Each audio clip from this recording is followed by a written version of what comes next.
D'accord, décortiquons tout ça.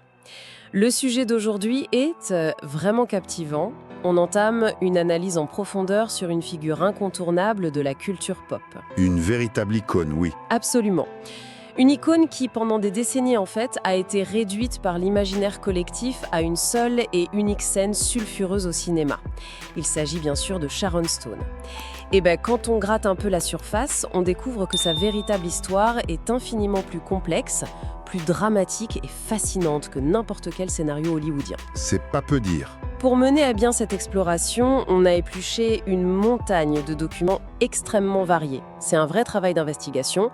On a compilé des bulletins médicaux très pointus de la Fondation Amphar, fouillé dans les archives de la Cinémathèque française, analysé des critiques de séries télé comme The New Poop. Excellente série d'ailleurs. Oui, génial. On a aussi parcouru des pages encyclopédiques recensant ses prix et décortiqué une interview profondément intime issue du Museum Week magazine. C'est effectivement une collection de sources d'une grande richesse. Et c'est absolument nécessaire car la mission de cette plongée au cœur des sources est assez ambitieuse. Totalement. L'objectif, c'est vraiment de déconstruire cette caricature préfabriquée par Hollywood pour révéler l'humain derrière le star de cinéma. Les documents nous invitent à explorer un intellect redoutable, une résilience hors du commun face à la mort, un engagement philanthropique d'une intensité rare et parfois controversée. Très controversée par moments, oui. Très contemplative qu'elle est devenue aujourd'hui, il faut inévitablement revenir en arrière. Il faut retourner à l'instant précis où son image publique a définitivement échappé à son propre contrôle. C'est ici que ça devient vraiment intéressant. Remontons le temps jusqu'en 1992, autour du film Basic Instinct. Sur le papier, c'est déjà un projet titanesque. Oui, un rouleau compresseur. Les archives rappellent que le scénario, écrit par Joe Esteras, s'était vendu au studio Carolco pour la somme astronomique de 3 millions de dollars. Mais ce qui est fou, c'est que Sharon Stone n'était absolument pas le premier choix pour incarner le personnage de Catherine Tramell. Loin de là, en effet. 12 actrices reconnues, dont d'immenses stars de l'époque comme Michelle Pfeiffer ou Julia Roberts, ont catégoriquement refusé le rôle. Elles le jugeaient beaucoup trop risqué. Ce qui souligne immédiatement la prise de risque monumentale qu'elle a acceptée. À l'époque, elle n'était pas encore une superstar intouchable et les studios la considéraient presque comme une roue de secours en fait. C'est ça. Ce rapport de force, cette vulnérabilité initiale, se reflète de manière brutale dans les aspects financiers du projet. Si l'on s'arrête sur les chiffres de l'époque, le fossé salarial donne le vertige. Oh oui, les chiffres sont hallucinants. Pour ce rôle central qui allait porter tout le succès mondial du film, elle a été payée 500 000 $. En face, sa co-star, Michael Douglas, a touché plusieurs millions. C'est un écart absurde.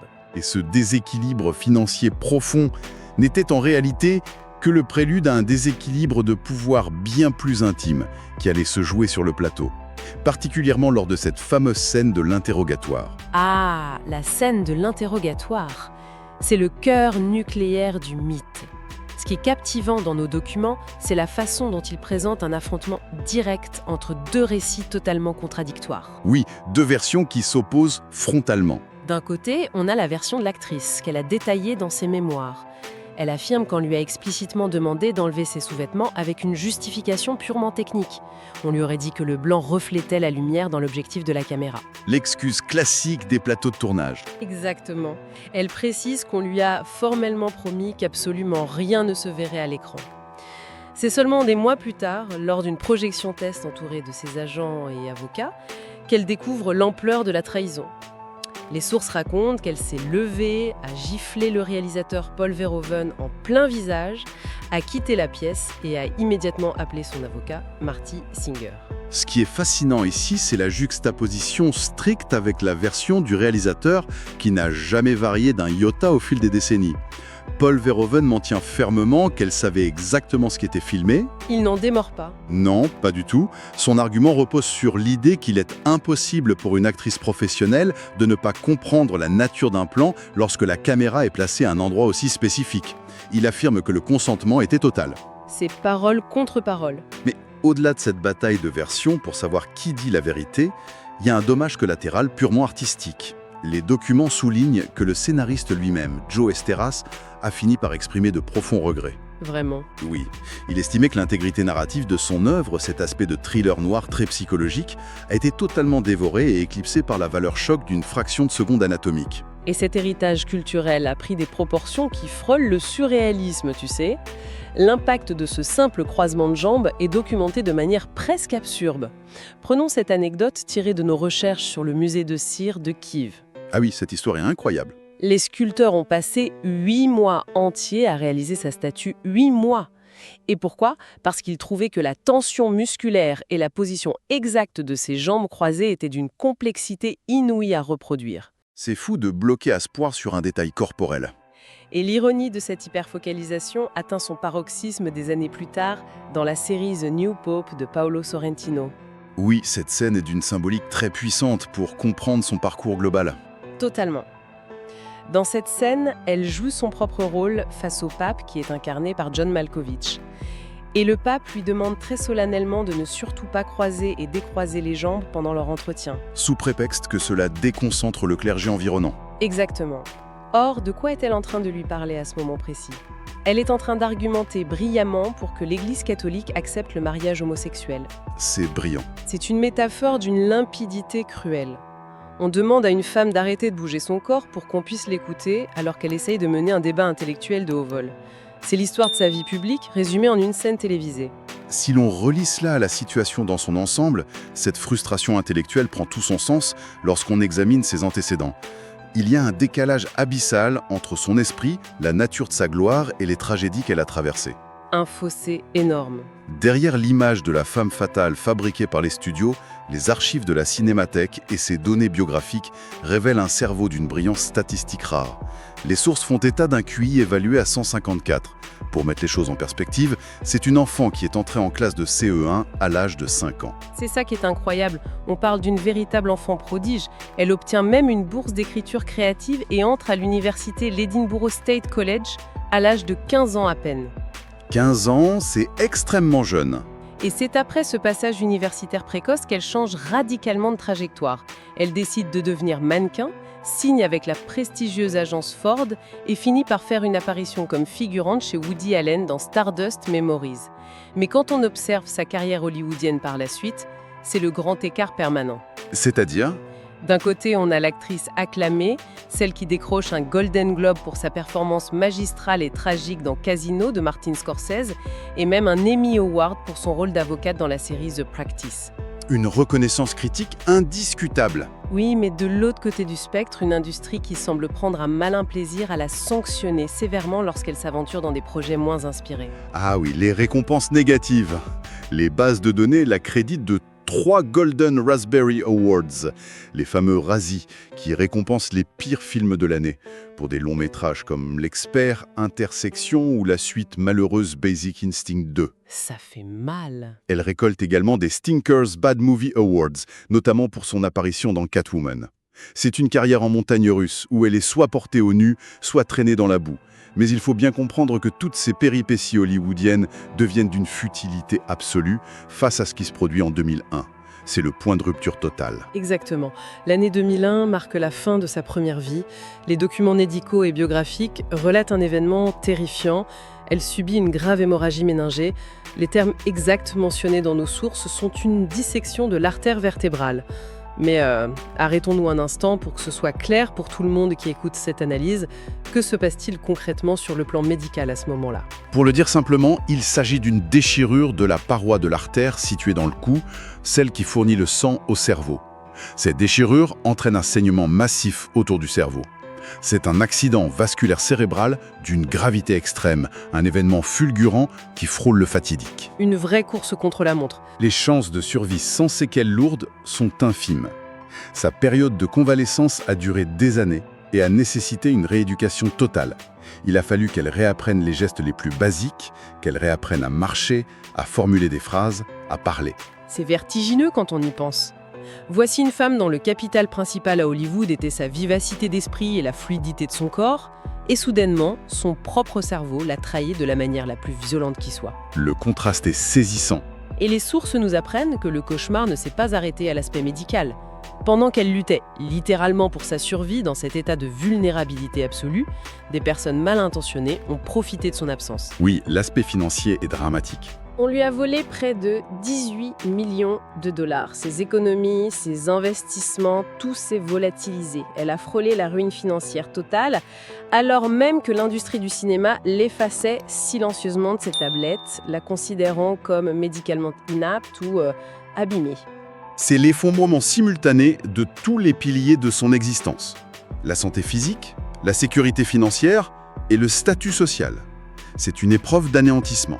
Et c'est précisément ce qui rend la suite de son parcours si remarquable. C'est clair, une résurrection. C'est des ruines de cette vie hollywoodienne qu'émerge une résilience acharnée et une force de frappe philanthropique colossale.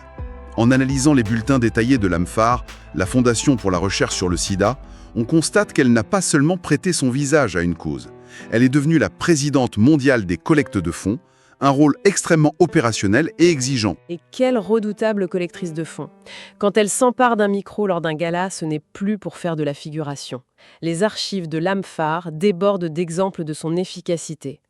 Prenons le célèbre gala Cinema Against AIDS, organisé en marge du Festival de Cannes.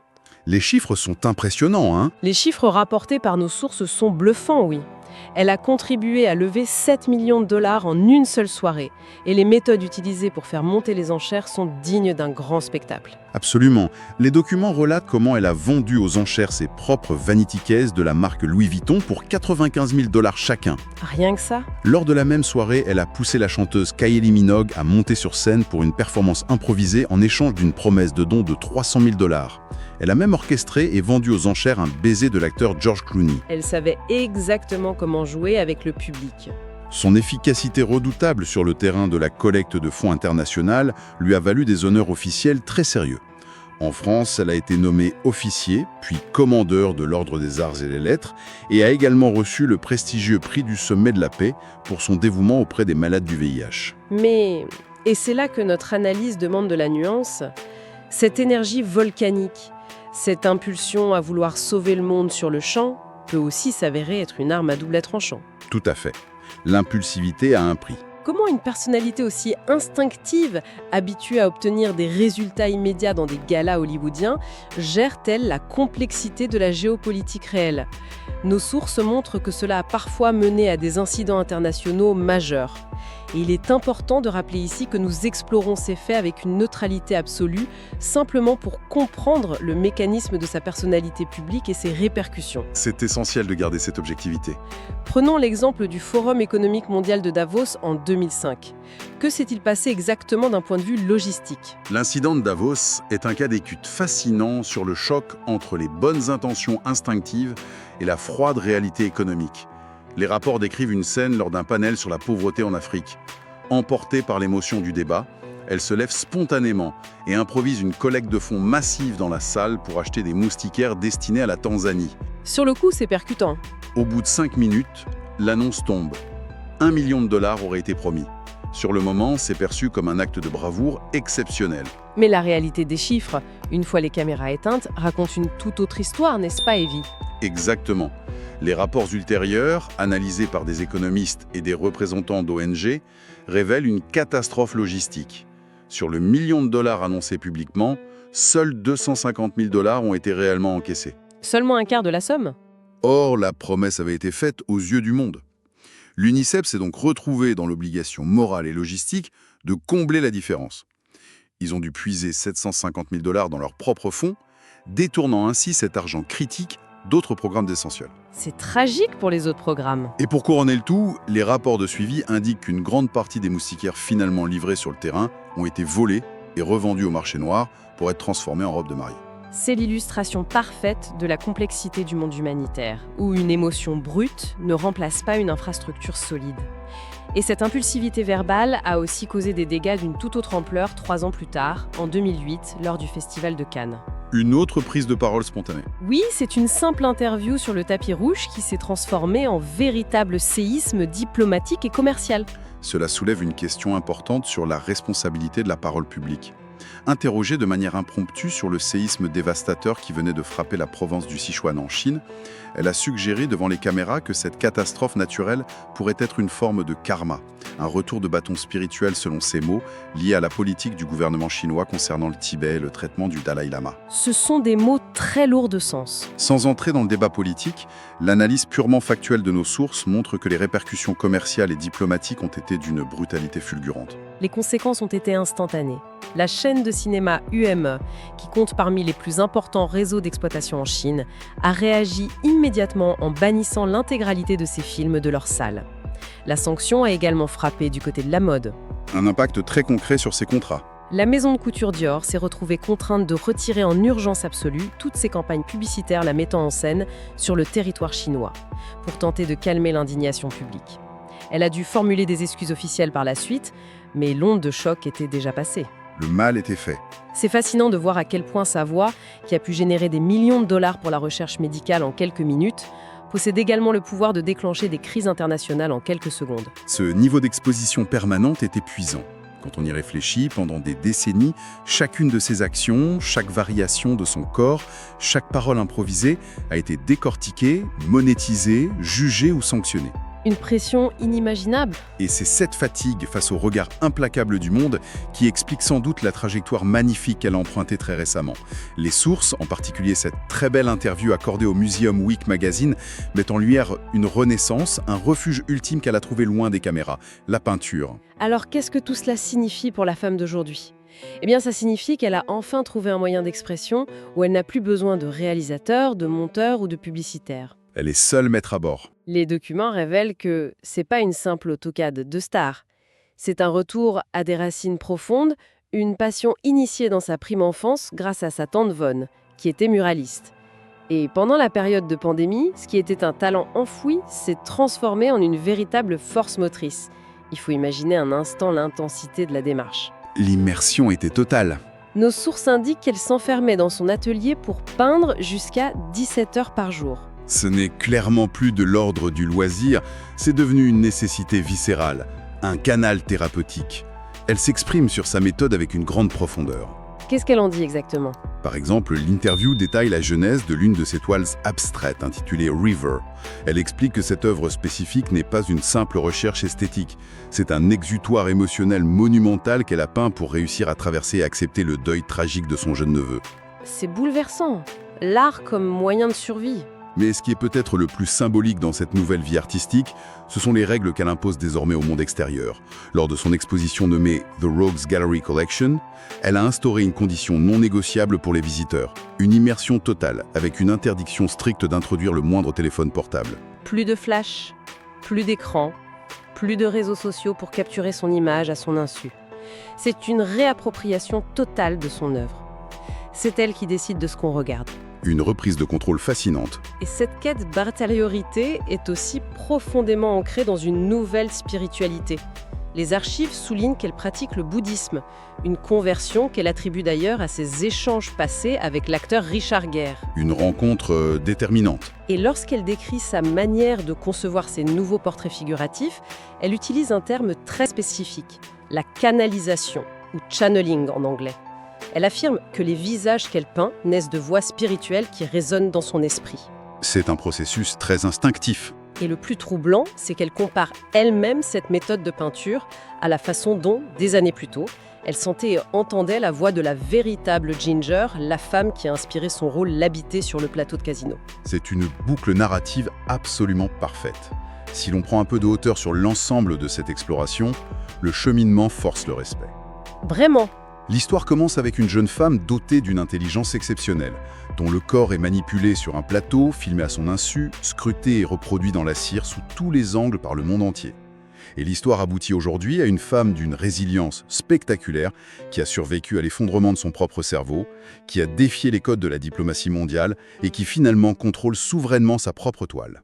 Elle a repris le pouvoir. Elle est la seule maîtresse à bord, travaillant dans le silence absolu de son atelier, protégée de la fureur d'Hollywood. C'est une métamorphose extraordinaire. Elle a littéralement repris les commandes de sa propre histoire. Mais juste avant de terminer cette analyse, nos recherches dans cette montagne de sources nous ont conduits vers une toute dernière trouvaille. Oui, un dernier point très important.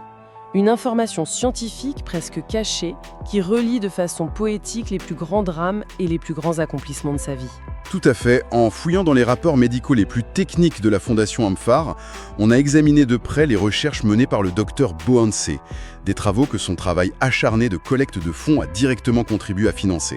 Et que disent ces recherches? Ces recherches se concentrent sur la façon dont le virus du VIH attaque le cerveau humain.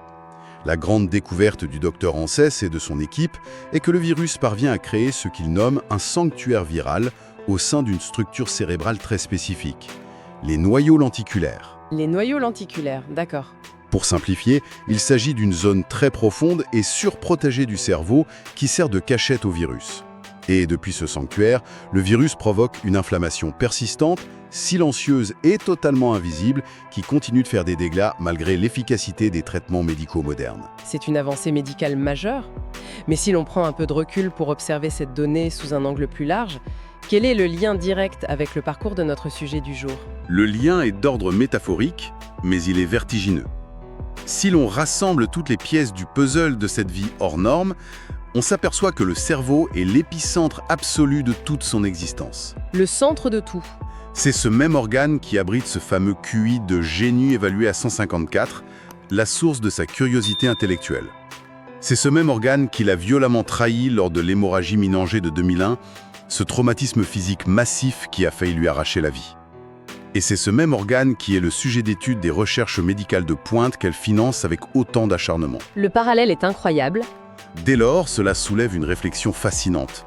Cette nouvelle obsession vitale pour la peinture, pratiquée pendant des heures dans le silence, sans téléphone, loin des regards, ne serait-ce pas, au fond, sa propre manière de créer son ultime sanctuaire cérébral? Un sanctuaire protecteur cette fois. Un espace intérieur sacré, conçu sur mesure par l'art, pour tenter d'apaiser les inflammations invisibles laissées par une existence saturée de traumatisme, de trahison et d'une exposition médiatique d'une violence inouïe. Utiliser la création artistique pour construire un sanctuaire de paix dans son propre esprit, afin de calmer les inflammations invisibles de la vie. C'est une image incroyablement puissante. C'est ce qui ressort de toute cette analyse. Et c'est précisément sur cette magnifique réflexion que s'achève cette plongée au cœur des sources. Une pensée à méditer pour ceux qui écoutent cette analyse aujourd'hui. L'histoire d'une icône ne s'arrête jamais à la surface de l'écran, ni à la caricature qu'on en fait. L'important est de toujours garder cette curiosité de découvrir la profondeur et l'intellect qui se cachent bien au-delà des apparences.